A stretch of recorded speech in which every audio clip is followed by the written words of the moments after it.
care deeply about, and it doesn't seem like a lot of other places are talking about it.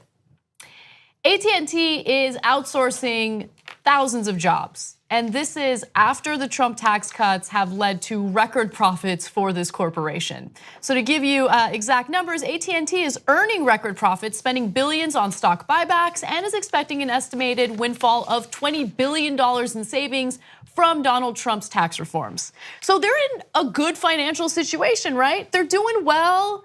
They have no reason to lay people off or outsource jobs. I mean, do they really need to make more money, more profit? Yeah, they do. So 16,000 people in the United States have lost their jobs at the communications giant since 2011 as it continues to shut down call centers to consolidate facilities in the United States or in favor of offshore alternatives in countries such as India, the Philippines, and Mexico. So in some of the countries that they're outsourcing these jobs to, people make about $2 an hour. So what is the Republican response to that, right? Well, we got to be competitive. So do we lower our wages to $2 an hour to compete? Because their reaction to outsourcing has been, more tax cuts. That's going to be the solution. That's going to solve the problem. Except it didn't solve the problem at all. They're making record profits because of these tax cuts. They're not using it on creating more jobs or paying their employees more. They're using it on stock buybacks, and they're still outsourcing jobs. One more stat. In the past 7 years, AT&T has closed 44 call centers. 4 closures took place this year. So before we get into more of AT&T's lies, and look, you might find this weird, but I don't blame them for the lies. Their job is to maximize profit. They're going to lie to you. They're going to cheat. They're going to take whatever they can. They're going to legally bribe politicians. That's their job. That's their job. So the thing that frustrates me is when people on TV pretend like corporations are humans and that they're patriotic. They're going to do the right thing. Right, they're going to do the right thing, that they have morals. No, it's not a person. It's a legal fiction, and it will do what it is programmed to do. It is programmed to only maximize profit. That's the only code. So it will do whatever it takes to maximize profit. So did they lie about how they were going to hire Americans? Of course they did. It's the exact opposite. So I don't want people to misunderstand us either. Look, if you, it's possible that people are using AT&T less because there's no more phones in your home, for example. That's entirely possible. And so then if you don't have enough people calling into the call centers, you got to shut them down. You can't keep them running forever if you don't have enough customers. But that is not the case. It's not the case. They, of course, I'm giving a wild example about the home phones. In reality, of course, AT&T now has all the cell phone customers and their call centers. Internet, right? Yeah, and their call centers are just as busy as before. So it's not saying, no, you got to keep your call centers open under all circumstances. No, that's not the case. In this case, they are just as busy. Anna told you about their profits. We'll tell you a little bit more in a second. Now, and if the offshoring, I probably blame them less than other people do for that. I get it, they want to cut their costs. And here it might cost you $10, $15 an hour, whatever it costs you.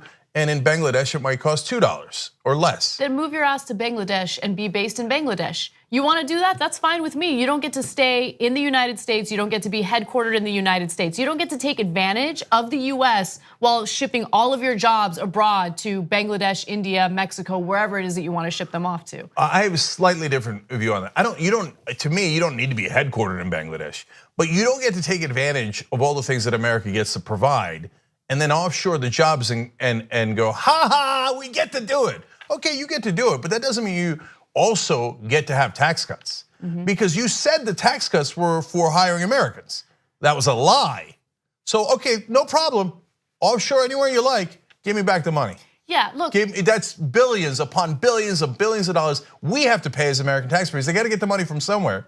AT&T's not paying it anymore. They said they did it on your behalf. What a sick joke. Now that that's absolutely proven to be a lie, okay, great, let's get the money back. Why is your taxes now down to 21%? It was at 35%. It hasn't created any new jobs. It wasn't for the American worker. It wasn't for the American citizens. It was for the executives of AT&T. So give us a goddamn money back. You outsource anywhere you like. I'm not interfering with your business. You make any decisions you like. You want to cut the call centers, that's fine. But don't do it with my money, because now we're going to have to pay those taxes.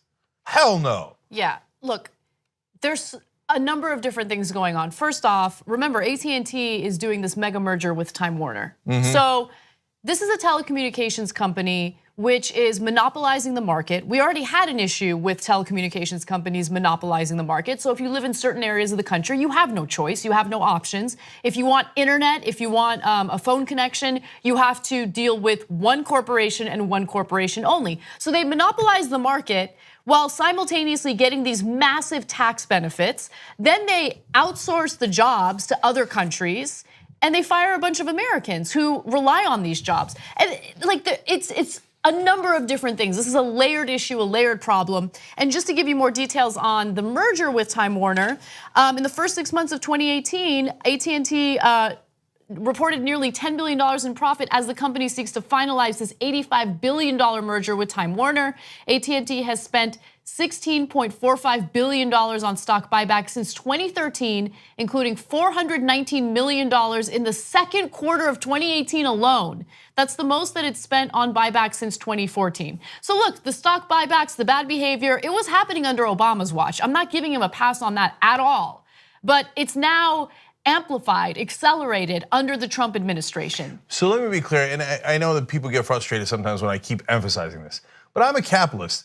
So you want to make money and you do it in a way that is not harmful to the rest of society. I think we should rewrite the code of public corporations so they have a second priority that's not just to maximize profit. But after that, you make a lot of money, bless your heart. So look at the money they're making, $10 billion in just the first half of the year.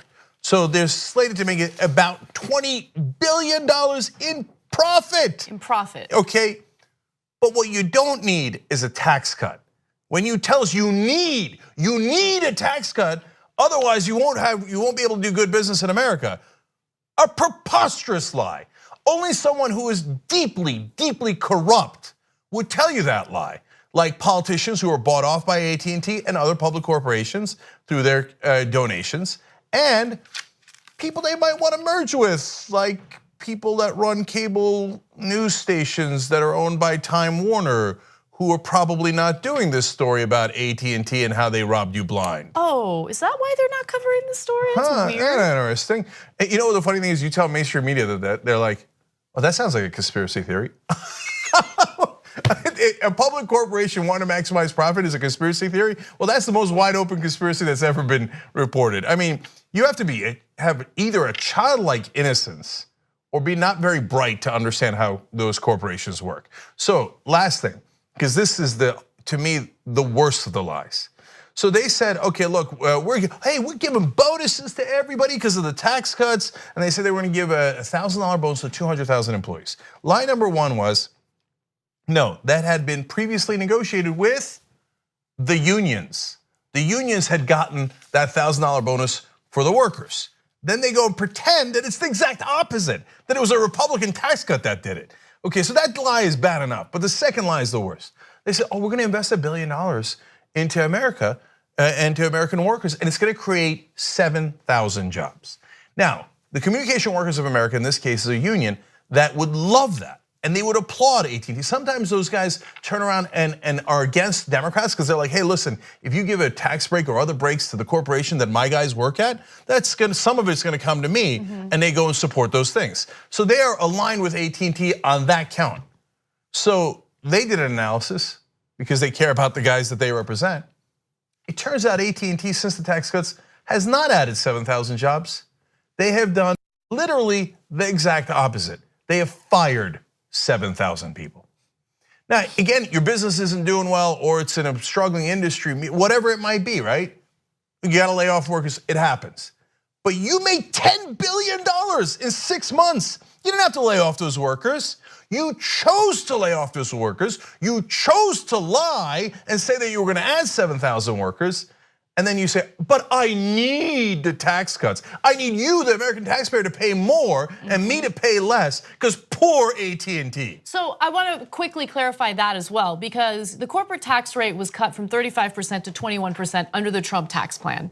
And so when people say, well, the middle class is paying more in taxes than these corporations are, sometimes you'll get a response saying, no, that's not true. They're paying 21%. Most middle class Americans don't pay 21%. Yeah, they don't actually pay 21% because remember, the GOP did not close corporate tax loopholes. They remain in place, they remain intact. So their effective tax rate went from 17% to 9%. I guarantee you most middle-class Americans are paying more in federal taxes than 9%. If you're a conservative, independent, it doesn't matter who you are, and you think the system is rigged, you're absolutely right.